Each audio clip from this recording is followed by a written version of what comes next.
Students, अस्सलाम वालेकुम dear students, क्या हाल चाल है? खैरियत से हैं? ठीक है।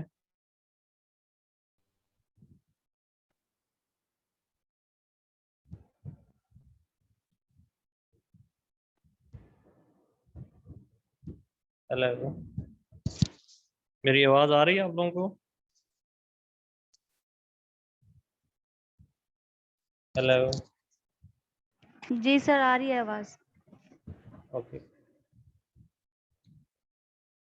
ओके, हम लास्ट लेक्चर्स जो है वो कंटिन्यू करेंगे farming systems of Pakistan.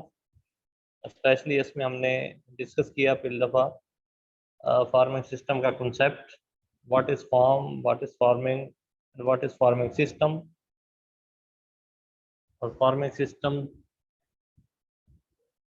Types of farming system.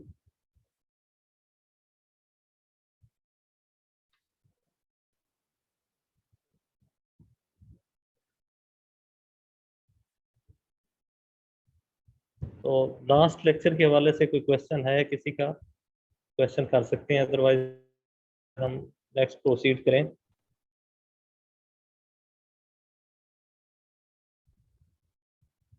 उसके बाद हमने रिसोर्सेज की भी बात की थी। Resources for a farming system, the land, water, manure, labour, capital, और इस तरह से फार्मिंग सिस्टम की कंस्ट्रेंट्स के हवाले से बात की थी कि डिफरेंट कंस्ट्रेंट्स हो सकती हैं किसी फार्म, पार्टिकुलर फार्म पे, जैसे कि लिमिटेड रिसोर्सेज हो सकते हैं, नॉन अवेलेबिलिटी ऑफ मशीनरी और labour, non availability of market, कि कहीं रिमोट एरिया में आपका फार्म है, मार्केट करीब अवेलेबल नहीं है। इस तरह से रिस्ट्रिक्शंस हो सकती हैं खास किस्म की। पब्लिक ओपिनियन बड़ा इंपॉर्टेंट होता है। पब्लिक ओपिनियन क्या है कि कौन सी कमोडिटीज़ पब्लिक जो है पसंद करती है, कौन सी ना पसंद करती है।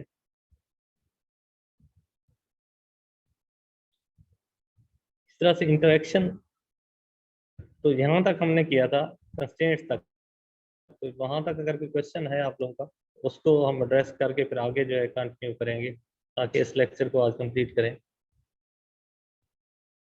जी, any question please?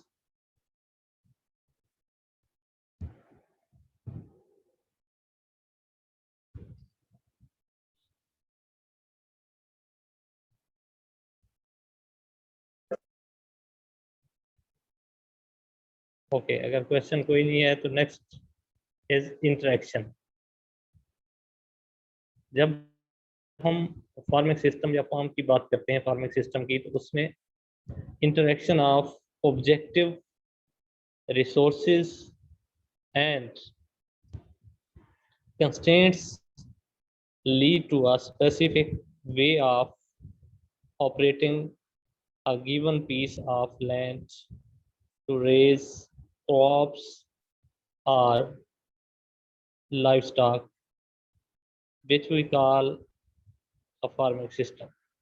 Farming system क्या है कि जब आप कलेक्टिव वे में चीज़ों को देखेंगे, तो ये याद रखना है। पिछले लेक्चर में भी हमने बात की थी कि फार्मिंग सिस्टम या क्रॉपिंग सिस्टम की जब हम बात करते हैं तो होलिस्टिक अप्रोच की बात करते हैं। ओवरऑल टुगेदर चीज़ों को देख रहे होते हैं, कलेक्टिव वे में देख रहे होते हैं, सेपरेटली उनको नहीं देखते। तो यहाँ भी वही बात है इंटरेक्शन के हवाले से कि आपके जो ऑब्जेक्टिव्स हैं और आपके जो रिसोर्सेज हैं और जो कंस्ट्रेंट्स हैं, उन सबको इंटरेक्टिव वे में देखते हुए किसी भी स्पेसिफिक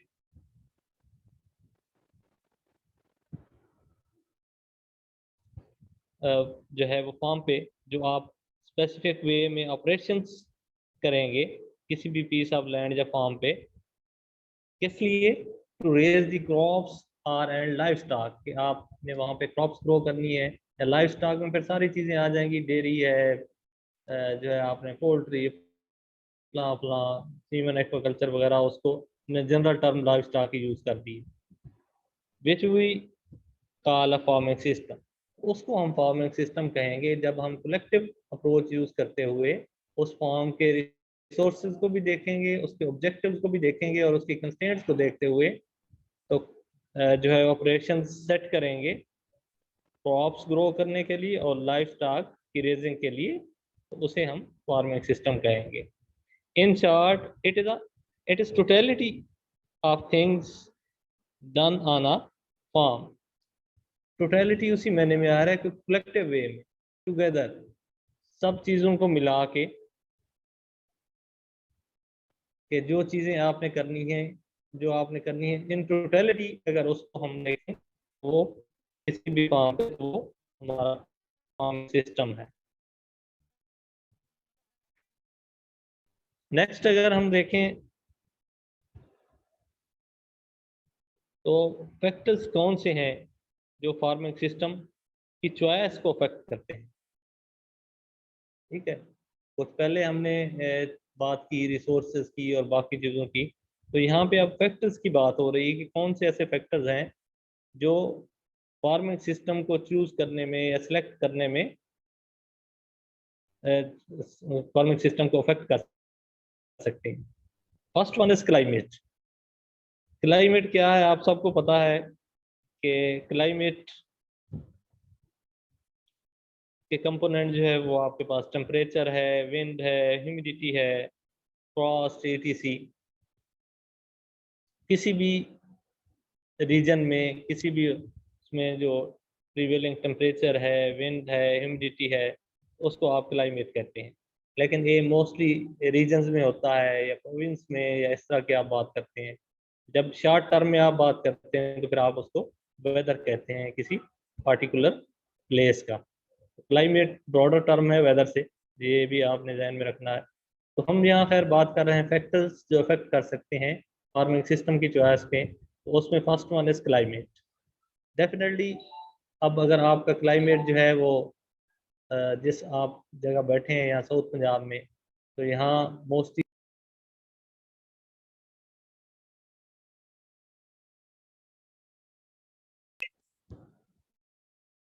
समर सीजन जो है वो डोमिनेट करता है, टेम्परेचर हाई होता है। इस तरह से विंटर सीजन जो है वो शॉर्ट है समर सीजन की बजाय, लेकिन कुछ मंथ या कुछ दिन ऐसे भी होते हैं जिनमें इवन फ्रॉस्ट जो है वो भी पड़ती है। इसलिए लेकिन अगर आप हिली एरियाज में, नॉर्दर्न एरियाज में चले जाएं तो वहाँ पे विंटर सीजन जो है प्रीडोमिनेंट है। वहाँ पे फ्रॉस्ट बहुत ज़्यादा पड़ती है, स्नोफॉल भी होती है। जो समर सीजन है वो काफ़ी माइल्ड होता है। तो वहाँ की और यहाँ जो है बहुत डिफरेंस है क्लाइमेट का। उसी हिसाब से जब क्लाइमेट आपका सारी क्रॉप्स को या सारे इवन लाइफ स्टॉक को, या कुछ जैसे आर्चर्ड्स की हमें बात करें हम, तो जो आपके यहाँ पे आर्चर्ड्स हैं, सिट्रस है या मैंगो है या गुआवा है। लेकिन अगर हिली एरियाज में आप चले जाएं तो वहाँ पे आपको आलमंड मिलेगा, एप्रिकॉट है, एप्पल है। तो वहाँ पे ये डिफरेंस है ड्यू टू क्लाइमेट। तो डेफिनेटली क्लाइमेट आपका मेन फैक्टर है जो अफेक्ट करता है आपकी फार्मिंग सिस्टम की चॉइस में। तो क्लाइमेट अगर आपकी जिन क्रॉप्स को और जिन कमोडिटीज़ को फेवर करेगा तो वही आप उसमें रिस्ट्रिक्ट हो जाते हैं due to climate. Second one is soil. Soil बड़ी इंपॉर्टेंट है कि सॉयल की का टेक्सचर कैसा है, उसकी स्ट्रक्चर कैसी है, फर्टिलिटी कैसी है उसकी। फिर स्लोप, स्लोप का पता है आप लोगों को? एनीवन? कोई मुझे बताएगा what is meaning bye slope of soil?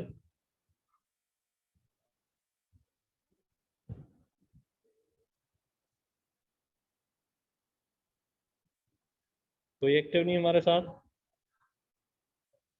Student आज फिर कम है जूम पे। जी, मैंने स्लोप के हवाले से पूछा है आप लोगों से।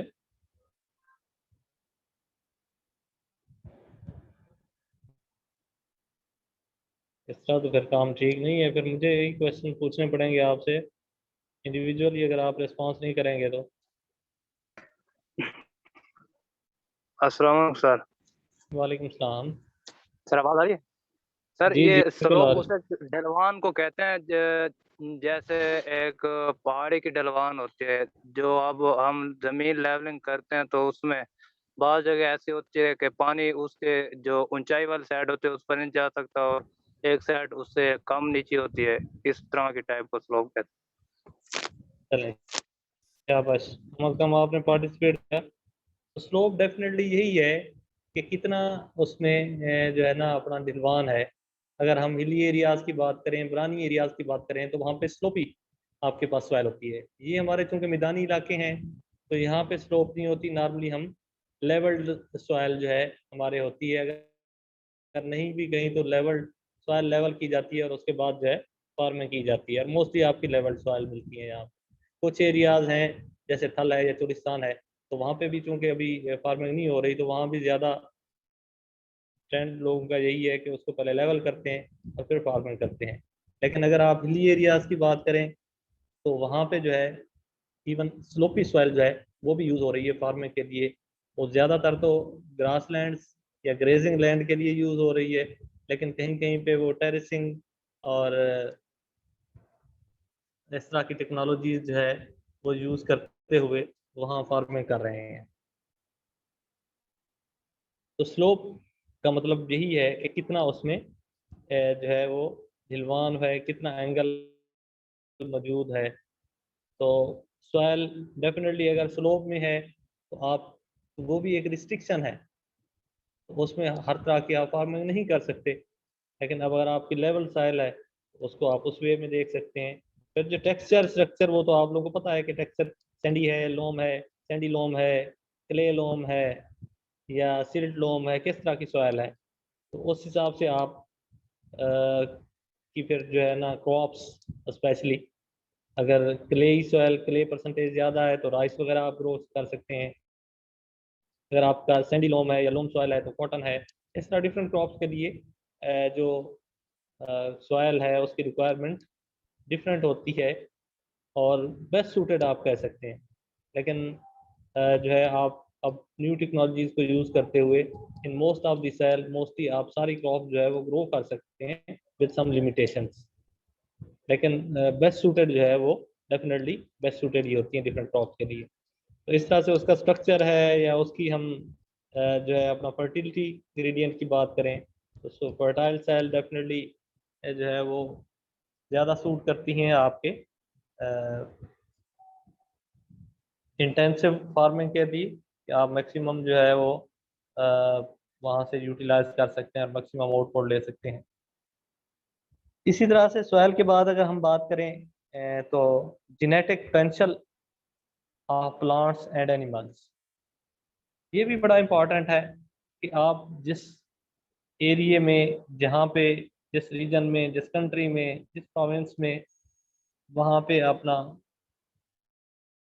फार्मिंग कर रहे हैं, वहाँ पे जो आपके पास प्लांट्स और एनिमल्स जो अवेलेबल हैं उनका जेनेटिक पोटेंशियल क्या है।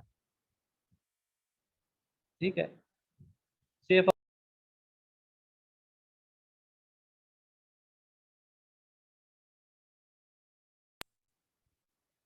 तो उसमें आप लोगों के पास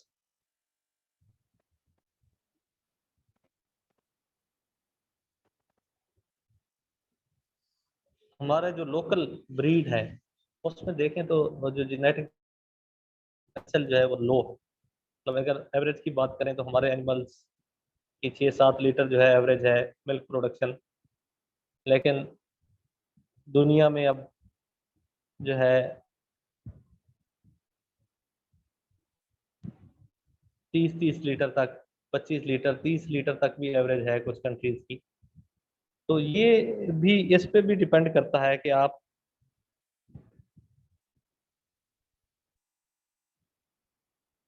के लिए चॉइस जो है फार्मिंग सिस्टम में क्या है। डेफिनेटली अगर आप कमर्शियल फार्मिंग करना चाहते हैं, डेयरी फार्मिंग, तो आप 5 लीटर वाला जानवर जो है, जो 5 लीटर एवरेज मिल्क प्रोडक्शन है, उस पे तो नहीं जा सकते। वो तो आपके लिए अनइकनॉमिकल हो जाएगा कमर्शियल फार्मिंग। तो इसके लिए फिर आपको उस तरह की ब्रीड्स, उस तरह के जो है पोटेंशियल वाले एनिमल्स चाहिए होंगे।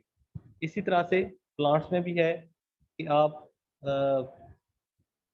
के पास जैसे क्रॉप्स हैं, राइस है, शुगर केन है, मेज है, वीट है, उसमें तो डेफिनेटली रिसर्च काफ़ी हुई है, अच्छी वैरायटीज़ हैं, हाइब्रिड्स अवेलेबल हैं कुछ क्रॉप में, उसमें तो जेनेटिक पोटेंशियल अच्छा है। लेकिन अगर आप कोई मेडिसिनल प्लांट्स पे, कोई निगलेक्टेड फूड्स पे, निगलेक्टेड क्रॉप्स पे काम करना चाहते हैं, तो उनका अगर जेनेटिक पोटेंशियल ही इतना नहीं है कि आपके लिए वो इकोनॉमिकल हो, तो डेफिनेटली उसकी आप चॉइस नहीं कर सकेंगे। Is it clear? मैं पॉइंट अपना क्लियर कर पाया हूँ कि जो जेनेटिक पोटेंशियल की बात है प्लांट्स और एनिमल्स की, तो ये भी रिस्ट्रिक्ट करते हैं आपके जो है फार्मिंग सिस्टम की चॉइस में, कि आप फर्ज करें मेडिसिनल प्लांट्स या इस तरह के कोई क्रॉप्स जो है, या न्यू क्रॉप्स या निगलेक्टेड क्रॉप्स जब लगाना चाहते हैं, लेकिन आपके पास उन क्रॉप्स में जो जेनेटिक पोटेंशियल ही लो है, और उसके कंपैरिजन में दूसरी क्रॉप्स आपको ज़्यादा बेनिफिट करती हैं, तो डेफिनेटली आप कभी भी अपनी इकोनॉमिक्स को जो है, या फार्मर अपनी इकोनॉमिक्स को सेक्रीफाइस नहीं करेगा। तो इसलिए ये एक बहुत बड़ी रिस्ट्रिक्शन है जो जेनेटिक पोटेंशियल है। इस तरह से socio political and economic factors, तो ये कुछ एरियाज में, कुछ जगहों पे ज़्यादा मतलब इसका होता है, स्पेशली कुछ ह्यूमन रिलीजन्स में कई चीज़ें जो है वो बड़ी हॉली कंसीडर होती हैं, और उन को जो है ना बड़ा एक काम हासिल होता है। तो उस वो एक आपका सोशियो पॉलिटिकल, सोशियो में आ जाता है, सोशल में। फिर पॉलिटिकली भी कुछ चीज़ें ऐसी होती हैं कि जैसे अगर हम बात करें कि सिंध के अभी भी हमारे कुछ एरियाज हैं जहाँ पे वडेरा सिस्टम, जागीरदारी सिस्टम है, तो वहाँ पे आज़ादाना तरीके से जो है वो लोग अपनी चीज़ें नहीं कर सकते, क्योंकि मोस्टली तो उन्हीं के जो है वो हारी और उसके मुजारे वगैरह कहलाते हैं। वो जो उनका लैंड लॉर्ड जो है, उनको पैटर्न या जो सिस्टम या जो क्रॉप्स वो लगाता है, तो वही वो लगाते आ रहे हैं, वो अपनी मर्जी से इवन जो है वो सिलेक्ट नहीं कर सकते। तो ये सोशियो पोलिटिकल जो फैक्टर है, ये भी बड़ा डोमिनेट करता है कुछ एरियाज में। लेकिन अब ये कम होता जा रहा है, और शायद आहिस्ता आहिस्ता बहुत कम हो जाए। लेकिन जो इकोनॉमिक फैक्टर्स हैं, वो डेफिनेटली, कुछ हमने ऊपर वाले पॉइंट में भी बात की, वो बड़ा इंपॉर्टेंट है कि इकोनॉमिक फैक्टर तो लाजमी जो है वो फार्मर देखता है कि जिसमें से उसको कुछ प्रॉफिट होगा, तो डेफिनेटली वो उसी फार्मिंग सिस्टम को अडॉप्ट करेगा। जिसमें उसका प्रॉफिट कम होता जाएगा, तो वो, इसकी एक एग्जांपल आप लोगों के सामने है कॉटन की सिचुएशन। कॉटन पिछले 4-5 सालों से काफ़ी डिक्लाइन में जो है होती होती, अब इस साल अगर हम देखें तो हम पिछले 5-6 सालों की कंपैरिजन में हमारा 50% एरिया जो है, 50% एरिया पे हम आ गए हैं। उसकी रीज़न क्या है? प्रोडक्शन कम हुई, मार्केटिंग का सिस्टम हमारा इतना अच्छा नहीं है, प्राइस भी लो मिली कंपैरेटिवली फार्मर को बाकी क्रॉप्स की निस्बत में। तो डेफिनेटली इस एरिया में मेज और राइस ये चीज़ें पेनिट्रेट कर गई। तो ये एक बहुत बड़ा इकोनॉमिक फैक्टर था, तो जिसकी वजह से उसमें उसकी कॉटन की प्रोडक्शन लो होना भी एक रीज़न है, और इकोनॉमिक फैक्टर डेफिनेटली प्रोडक्शन से भी उसमें है, और उसकी मार्केटिंग और उसकी प्राइस दोनों चीज़ों के साथ में लिंक करता है। तो इसलिए इसमें मेजर जो है इकोनॉमिक फैक्टर रोल था, जिसकी वजह से कॉटन की जगह दूसरी चीज़ों के लिए दी। लेकिन इस साल चूँकि फिर कुछ बेहतरी है प्राइस में भी, कुछ प्रोडक्शन भी बेहतर एक्सपेक्ट कर रहे हैं, तो शायद दोबारा से रिवाइव हो जाए चीज़ें। इसलिए ये इकोनॉमिक फैक्टर बड़ा इंपॉर्टेंट है। इसके बाद अगर हम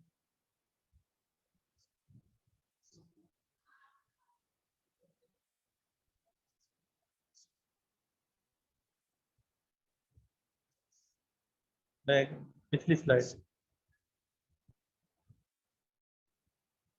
जी, इकोनॉमिक फैक्टर के बाद जो हमारे पास बायोलॉजिकल फैक्टर्स, बायोलॉजिकल फैक्टर्स भी इम्पोर्टेंट हैं किसी भी फार्म पे। जो आपने फार्मिंग सिस्टम चॉइस करना है उसका विसिनिटी कैसी है, ठीक है। आप किसी फ्लडेड एरिया में हैं, आपका फार्म कहीं जो है आपका वो सैंड डेजर्ट्स हैं, हिली एरिया है, ठीक है, वहाँ पे इकोलॉजी किस तरह की है, बायोलॉजिकल फैक्टर्स कौन कौन से इन्वॉल्व हैं। से फॉर एग्जांपल अगर हम फ्लडेड एरिया की बात करें तो वहाँ पे ह्यूमिडिटी ज़्यादा होती है, ठीक है, उस वहाँ पे डिफरेंट जो है वो इंसेक्ट पेस्ट डिफरेंट होते हैं ह्यूमिडिटी की वजह से, डिजीजेस की इन्फेस्टेशन भी क्रॉप से ज़्यादा हो सकती है। लेकिन अगर हम सैंड डिजर्ट की बात करें तो वहाँ पे लैंड की फर्टिलिटी तो कम है लेकिन वहाँ पे ह्यूमिडिटी कम होती है, वहाँ पे डिजीज इंसेक्ट पेस्ट की इन्फेस्टेशन कम होती है। तो इस तरह के जो बायोलॉजिकल फैक्टर्स हैं वो भी आपको फार्मिंग सिस्टम की चॉइस में को अफेक्ट करते हैं। इस तरह से टेक्नोलॉजी टेक्नोलॉजी आज के दौर में हमेशा से इम्पोर्टेंट रही है, लेकिन आजकल इसकी बहुत इम्पोर्टेंस है कि आप जो फार्मिंग सिस्टम में जो क्रॉप्स, जो लाइव स्टॉक और जो चीज़ें करने जा रहे हैं, क्या उसकी टेक्नोलॉजी जो है वो अवेलेबल है आपके पास। वो टेक्नोलॉजी आप एक्वायर कर सकते हैं कि आप टेक्नोलॉजिकली ट्रेंड हैं, तो डेफिनेटली फिर ही आप उस फार्मिंग सिस्टम पे जा सकते हैं। अगर आपको एक चीज़ की टेक्नोलॉजी ही नहीं पता तो उसको आप डेफिनेटली नहीं कर पाएंगे। से फॉर एग्जांपल आप अ, जो है करना चाहते हैं कोई न्यू फ्रूट प्लांट, जो है अपने उसका आर्चर्ड एस्टेब्लिश करना चाहते हैं। जैसे फॉर एग्जांपल जैसे यहाँ पे अब स्टार्ट हुआ है G mango smart tree system, ठीक है, तो अब हमारे पास टेक्नोलॉजी इसकी आ रही है, इस पे काम हो रहा है। लेकिन अगर 10 साल भी पहले की बात करें तो कोई बंदा जो है वो कहता कि मैं जो है ना अपना मैंगो स्मार्ट ट्री सिस्टम जो है उसका आर्चर लगाना चाहता हूँ, तो डेफिनेटली उसके पास टेक्नोलॉजी अगर नहीं थी तो जब तक टेक्नोलॉजी नहीं थी तो वो तब तक वो चीज़ें नहीं कर सकता था। जब टेक्नोलॉजी जो है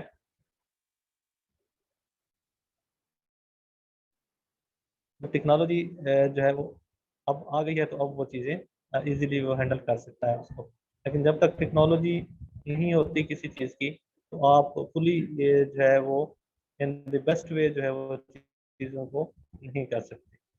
इस तरह से रिसोर्सेज की बात हम पहले भी कर चुके हैं इन डिटेल। तो रिसोर्सेज जिसमें लैंड है, कैपिटल है, वाटर है, लेबर है, ये सारी चीज़, उसकी अवेलेबिलिटी जो है वो बड़ी इंपॉर्टेंट है किसी भी फार्म पे, फार्मिंग सिस्टम की। अगर कहीं पे किस चीज़ की कंस्ट्रेंट है, जैसे मैंने रिसोर्सेज वाले में भी एग्जांपल दी थी कि अगर वाटर की कंस्ट्रेंट है आपके पास, वाटर अवेलेबिलिटी ही नहीं है, तो उसमें आप हर तरह की क्रॉप तो नहीं उगा सकते, आपको लेस वाटर रिक्वायर्ड क्रॉप पे जाना पड़ेगा।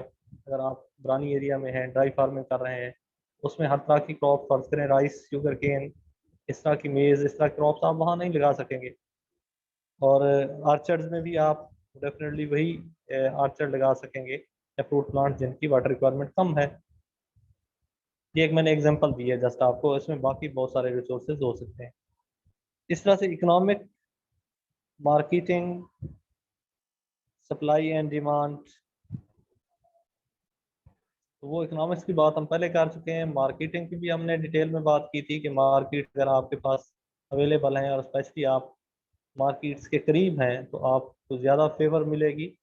और जो है आपके पास मार्केट्स अगर किसी चीज़ की अवेलेबल ही नहीं है, फर्ज करें कोई आप ऐसी क्रॉप, ऐसी स्पाइस, ऐसी कोई मेडिसिनल प्लांट ग्रो कर लेते हैं जिसकी वहाँ पे मार्केट में सेल ही नहीं है, मार्केट में डिमांड ही नहीं है, ठीक है, तो फिर भी आप जो है सर्वाइव नहीं कर पाएंगे, आपको इकोनॉमिकली लॉस होगा। फिर सप्लाई एंड डिमांड बड़ा इंपॉर्टेंट है कि देखा देखी एक दूसरे के फार्मर्स जो है वो ट्रेंड बन जाता है कि जैसे पिछले 2-3 साल से जो है ना अपना कुछ एरियाज में मूंग बीन की जो है वो काफ़ी ज़्यादा कल्टीवेशन स्टार्ट हो गई। तो पिछले साल अगर हम देखें तो उसकी 100 kg की प्राइस 18,000 तक थी। इस साल वही मूंग बीन जो है 8,000, 9,000 यानी कि 50% पे आ गया उसका rate due to more area under cultivation. उससे डेफिनेटली सप्लाई इंक्रीज हुई और उसकी वजह से जो है वो एक डिक्लाइन आ गया उसकी प्राइस में। तो सप्लाई एंड डिमांड बड़ा इंपॉर्टेंट है। आप लोग देखेंगे अगर हम सिर्फ टोमेटो की बात करें तो टोमेटो अब नवंबर दिसंबर जैसे ही स्टार्ट होगा तो उसकी प्राइस 100 से 150 रुपए तक 200 रुपए तक किलो पे चली जाती है बार बार। लेकिन जैसे ही मार्च में इसकी सप्लाई बढ़ जाती है बहुत ज़्यादा, आपका ओपन एरिया से जो है ना ओपन फील्ड से प्रोडक्शन स्टार्ट हो जाती है, तो मार्च अप्रैल में भाई टोमेटो जो है आपका 20-30 रुपए किलो बिक रहा होता है। तो ये सारी सप्लाई एंड डिमांड की जो है तो इसको भी बड़ा कॉन्शियसली फार्मर को देखना पड़ता है और अपना चॉइस करनी पड़ती है। इस तरह से बहुत सारे और मिसलिनियस फैक्टर हो सकते हैं जो जिन पे डिपेंड करता है, जो अफेक्ट करते हैं आपके फार्मिंग सिस्टम की चॉइस को।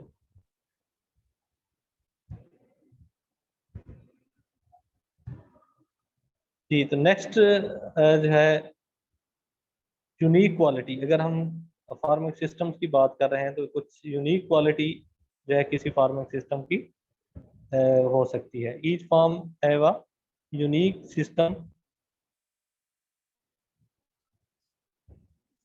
evolved in relation to environmental and soil of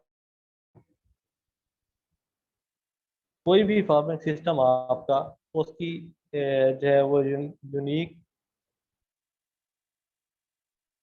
system उसका हो सकता है जो उसके इन्वायरमेंट और सॉयल, उस फार्म की सॉयल और इन्वायरमेंट के रिलेशन से होता है। इस तरह से उसका जो सोशल और इकोनॉमिक कंडीशंस हैं उस एरिया की, उस फार्म की विसिनिटी की, उसकी वजह से भी उसमें यूनिकनेस हो सकती है।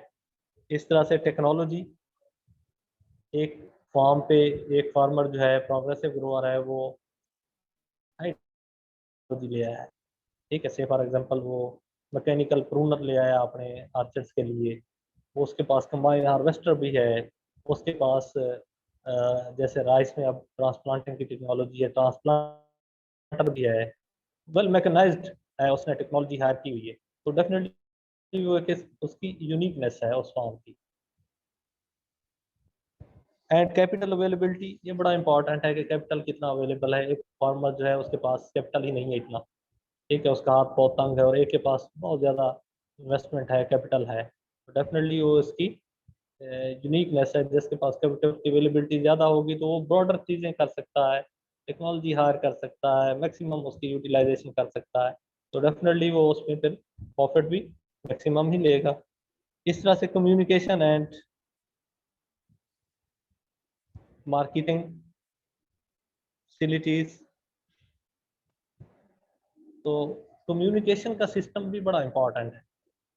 आजकल जो मार्केटिंग का सिस्टम है उसमें कम्युनिकेशन की बड़ी इम्पोर्टेंस है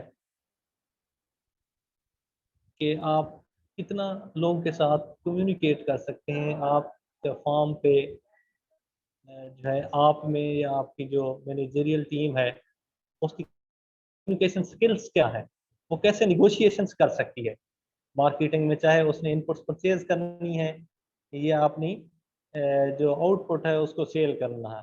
तो जितनी अच्छी निगोशिएशंस होगी, जितनी अच्छी कम्युनिकेशन स्किल्स होंगी आपके स्टाफ के पास, उतना जो है डेफिनेटली आप बेहतर मार्जिन और बेहतर प्रॉफिट दे सकते हैं। तो ये भी एक यूनिकनेस हो सकती है आपके फार्म की। Plant and animal genetic resources, कि आपके पास जो प्लांट्स और एनिमल्स हैं उनका जेनेटिक रिसोर्स क्या है, किस क्वालिटी के हैं, वो किस कैपेबिलिटी के हैं। जैसे हमने पहले बात की कि जेनेटिक पोटेंशियल की, तो उनमें पोटेंशियल कितना है। तो एक बंदे के पास जो है वो एक वैरायटी है जो 100 मन तक पैदावार दे सकती है और दूसरे ग्रोअर के पास वैरायटी वो वाली है जो 50 मन जिसका पोटेंशियल है, तो डेफिनेटली उसमें ह्यूज डिफरेंस है। तो 50 जिसका पोटेंशियल है और एक का 100 है तो वो कभी कंपैरिजन में नहीं आ सकते। इस तरह से implements and labour availability, implements या मशीनरी जो है वो जितनी लेटेस्ट होगी जितनी अच्छी होगी, वेल अप टू डेट होगी, तो वो भी एक यूनिकनेस है। और लेबर की अवेलेबिलिटी वो भी बड़ा इंपॉर्टेंट है। अब अगर हम कॉटन में ही देख लें तो अभी तक जो हमारी कॉटन की पिकिंग है वो मैनुअली हो रही है। तो इस सीज़न में लेबर की शॉर्टेज हो जाती है क्योंकि कॉटन की पिकिंग जो है वो पीक पे है। तो उसमें जो है जिस फार्मर के पास अवेलेबिलिटी है लेबर की तो वो डेफिनेटली एडवांटेज में, और जिसके पास नहीं है तो बाज़ का तो उसको लॉस भी हो सकता है कि से फॉर एग्जांपल आज कॉटन की प्राइस 6,000 है। अगर वो टाइमली एक फार्मर पिक करवा के उसको अच्छे रेट्स में सेल कर देता है और दूसरे फार्मर के पास लेबर की अवेलेबिलिटी नहीं है, तो वो उसको अभी लेबर ही 1 महीना अवेलेबल नहीं है और 1 महीने के बाद रेट अगर कम हो जाए तो वो फिर उसको डिसएडवांटेज में भी जा सकता है। और इवन क्वालिटी भी उसकी प्रोड्यूस की ख़राब हो सकती है, कोई रेनफॉल हो जाए, कोई इस तरह का खुदा न खास्ता हैज़र्ड हो जाए, तो वो लेबर की जो अवेलेबिलिटी है वो भी बड़ी इंपॉर्टेंट है, यूनिक क्वालिटी है किसी भी फार्म के लिए। So each individual farm has its own particular system. किसी भी फार्म का एक अपना इंडिविजुअल फार्म का पार्टिकुलर सिस्टम होता है जिसमें कुछ चीज़ें उसकी बाज़ का एडवांटेज में होती हैं और कुछ डिसएडवांटेज में भी हो सकती हैं। Relatively similar system can be classified based on different criteria.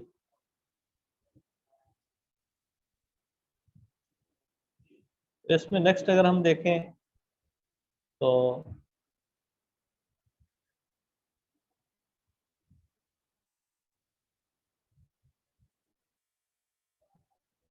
Farming systems की जो हम टाइप्स की बात करें अगर, तो डिफरेंट व्यू ऑफ लाइन के ज़रिए अगर हम बात करें तो प्रोडक्शन की लाइन के हिसाब से अगर बात करें तो हमारे पास प्लांट ग्रुप में अगर हम देखें तो एरेबल फार्मिंग, ट्रक और vegetable farming, fruit farming, arboriculture, इन सारी टर्मिनोलॉजी से तो आप वाकिफ़ है ना। अरेबल फार्मिंग आपकी ज़्यादा जो क्रॉप्स वगैरह लगती हैं अरेबल फार्मिंग हो गई। ट्रक और वेजिटेबल फार्मिंग के कुछ जहाँ पे वेजिटेबल फार्मिंग ज़्यादा होती है स्पेशली सिटीज़ के करीब जहाँ पे मार्केट्स अवेलेबल होती हैं, तो वहाँ पे वेजिटेबल फार्मिंग या ट्रक फार्मिंग भी उसको कहते हैं।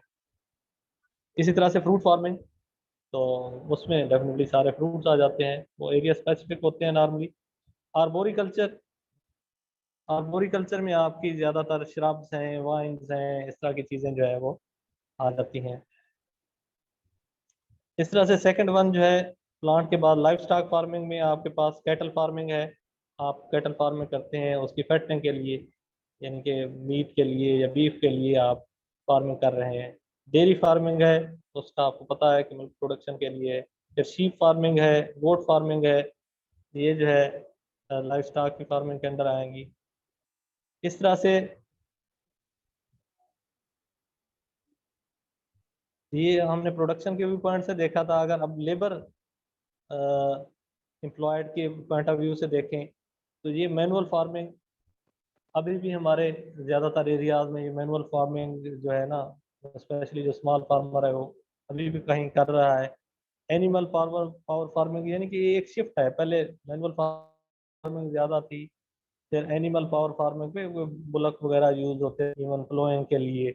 फिर जो है मैकेनाइज्ड फार्मिंग, तो मैकेनाइज्ड फार्मिंग में हम अभी तक जो है प्रीडोमिनेंट हमारे पास ट्रैक्टर ही है, तो बाकी चीज़ें इतनी नहीं है, तो हम मैकेनाइज्ड का नाम तो उसको देते हैं लेकिन ट्रैक्टर मैकेनाइज्ड ही हम कह सकते हैं उसको। बाकी उसमें इतनी मैकेनाइजेशन अभी इन्वॉल्व नहीं हुई, लेकिन लेबर की स्टिल अभी भी जो है वो कई चीज़ों में हमें ज़रूरत है और लेबर इंटेंसिव फार्मिंग ही हम कर रहे हैं। From view of line of organization, तो ऑर्गेनाइजेशन के अगर हिसाब से देखें तो हमारे ज़्यादातर तो इंडिविजुअल फार्मिंग है। हर बंदा अपनी अपना, उसके पास 2 एकड़ है, 5 हैं या 10 हैं, उसकी फार्मिंग करता है। दुनिया में कारपोरेटिव फार्मिंग जो है उसका ट्रेंड है कि कारपोरेटिव सोसाइटीज़ बनी हुई हैं तो मिल के फार्मिंग करती हैं, रिसोर्सेज को पूल कर लेते हैं, उसमें उनको ज़्यादा इकोनॉमिक बेनिफिट होता है। इस तरह से जॉइंट मैनेजमेंट फार्मिंग कि आप अपनी मैनेजमेंट को ज्वाइंट कर लें, ठीक है, तो उसके बाद जो है अपना फार्मिंग करें ताकि मैनेजमेंट की कॉस्ट जो है वो कम से कम। फर्ज करें आपने एक फार्म मैनेजर हायर किया, आपके पास 10 एकड़ है, नदीम के पास 20 हैं, फैसल के पास 30 है, कलीमुल्ला के पास 30 एकड़ है, तो आपने 200-400 एकड़ का एक फार्म बना के एक फार्म मैनेजर उस पर लगा दिया, तो मैनेजमेंट ज्वाइंट कर ली, तो उसको जो पे करेंगे वो अपने अपने एकड़ के शेयर के हिसाब से उसको करते रहेंगे, तो वो आपका एक किस्म का जो है वो ज्वाइंट मैनेजमेंट फार्मिंग हो गया। इस तरह से कलेक्टिव फार्मिंग में भी आप जो है ना कुछ चीज़ों को कलेक्टिवली अपना देख सकते हैं कि इनपुट्स कलेक्टिव आपने परचेज कर ली, फिर आपकी आउटपुट आई तो उसको कलेक्टिवली सेल कर लिया, ताकि ज़्यादा प्रॉफिट जो है आपकी बचत जो है हो सके। तो नेक्स्ट अगर हम देखें तो हमारे पास है from view of line of water supply, तो ये ड्राई फार्मिंग है और इरीगेटेड फार्मिंग दो है। ड्राई वो है कि जो आप रेनफॉल पे डिपेंडेंट होते हैं, जहाँ पे आपके पास जो है इरिगेशन का सोर्स अवेलेबल नहीं होता, ना कैनाल वाटर ना अंडरग्राउंड वाटर, तो वहाँ पे आप ड्राई फार्मिंग यानी नेचर पे ही डिपेंडेंट है, रेनफॉल पे डिपेंडेंट है। इरीगेटेड फार्मिंग में आपके पास कैनाल वाटर हो सकता है और सप्लीमेंट आप कर सकते हैं ग्राउंड वाटर से, या सिर्फ एक पे भी हो सकता है कैनाल वाटर या सिर्फ ग्राउंड वाटर पे, तो इरिगेटेड फार्मिंग ही कहलाएगी आपकी। तो इसमें आगे डिटेल में तो मज़ीद हम जा सकते हैं, लेकिन जस्ट अभी हम इसको देख रहे हैं। तो अदर क्लासिफिकेशन क्राइटेरिया अगर हम बात करें, कुछ तो हमने स्पेसिफिक किए, तो इसके अलावा और क्या हो सकते हैं, इसके अलावा एक्सटेंसिव एंड इंटेंसिव फार्मिंग हो सकती है, फिर सब्सिस्टेंस एंड कमर्शियल फार्मिंग हो सकती है, फिर sole and multiple cropping systems हो सकते हैं। तो एक्सटेंसिव एंड इंटेंसिव की अगर बात करें हम, तो एक्सटेंसिव वहाँ पे होती है जहाँ पे आपके पास बहुत ज़्यादा एरिया है, ठीक है, और आपके पास जो है अपना ज़्यादा आपको ज़रूरियात कम है। तो जैसे कि हम ग्रेज लैंड की बात करें हिली एरियाज में, तो आपके पास बड़ी बड़ी लैंड्स ग्रेजिंग लैंड्स हैं, तो वहाँ पे आप एक्सटेंसिव फार्मिंग ही कर रहे होते हैं, क्योंकि वहाँ पे आपके पास रिसोर्सेज उस तरह के नहीं होते। यानी आपके पास जैसे हमने बात की कि स्लोप होता है सॉइल में, लेवल सॉइल नहीं है, फिर कुछ क्लाइमेट की कंस्ट्रेंट होती हैं कि आप हर तरह की क्रॉप्स वहाँ पे उगा नहीं सकते, फिर आपके पास इतनी फर्टिलाइज़र और बाकी चीज़ें लेबर और ये चीज़ें नहीं होती कि आप कमर्शियल फार्मिंग कर सकें, तो वहाँ पे इसको एक्सटेंसिव फार्मिंग कहते हैं कि एरिया आपके पास ज़्यादा है, लेकिन आप उस पर हल्की फुल्की जो है वो फार्मिंग कर रहे हैं, ग्रेजिंग करवा रहे हैं, या थोड़ा बहुत जो है अपने खाने के लिए वो जो है वो प्रोड्यूस कर रहे हैं वीट या मेज वगैरह। इंटेंसिव फार्मिंग जो है इसमें आपके पास जो है लैंड कम होती है, लेकिन आप मैक्सिमम जो है वो इनपुट्स लगा के उससे मैक्सिमम आउटपुट लेने की कोशिश करते हैं। स्पेशली अगर आप शहरों के विसिनिटी में देखें, तो आपके पास ज़्यादातर वेजिटेबल्स लोग लगाते हैं, दो दो तीन तीन क्रॉप्स लगा रहे होते हैं, दो तो तीन तीन वेजिटेबल्स, और टनल फार्मिंग और इस तरह की इंटेंसिव फार्मिंग कर रहे होते हैं, ताकि मैक्सिमम उस सॉइल को यूटिलाइज करके रिसोर्सेज को उससे मैक्सिमम प्रॉफिट कमाया जा सके। तो इसके बाद सब्सिस्टेंस एंड कमर्शियल फार्मिंग है। सब्सिस्टेंस जो है वो जैसे नाम से ही जाहिर है कि गुजारा। सब्सिस्टेंस में आप सिर्फ अपने यूज़ के लिए मोस्टली जो है वो चीज़ें ग्रो करते हैं, और जो कमर्शियल है वो डेफिनेटली आप उसका एक पूरा सेटअप बनाते हैं, उसकी इकनॉमिक्स देते हैं कि मैं इतने पैसे का लगा रहा हूँ तो इससे कितना मुझे प्रॉफिट हो रहा है, उसका सारा सिस्टम स्टेब्लिश करते हैं। तो इसका sole and multiple cropping system, sole में सिर्फ अगर एक आप क्रॉप, जैसे हिली एरियाज में कई जगहों पे सिर्फ एक मेज लगती है, या कहीं पे सिर्फ वीट एक लगाते हैं, और इसके अगेंस्ट अगर मल्टीपल क्रॉपिंग, जैसे हमारे ये एरियाज हैं तो कॉटन वीट सिस्टम है, राइस वीट सिस्टम है। अब यहाँ पे तीन तीन क्रॉप्स, जो सेंट्रल पंजाब है, दो मेज की क्रॉप्स और एक पोटैटो की, तीन क्रॉप्स भी लोग लगा रहे हैं, तो ये मल्टीपल क्रॉपिंग। तो आज का लेक्चर फिर हमारा यहीं तक है, तो इसमें अगर कोई क्वेश्चन हैं आप लोगों के। नेक्स्ट ऑलमोस्ट जो है हमारा वैसे वाइंड अप जो है ना वो हो गया है, तो सिर्फ एक काइंड ऑफ फार्मिंग सिस्टम जो है वो नेक्स्ट रहता है। इसमें नॉर्मली वही चीज़ें हैं, ग्रास लैंड और टेबल, जो ऑलरेडी पहले आप कर चुके हैं। तो यहाँ तक अगर आपके लोगों के कोई क्वेश्चंस हैं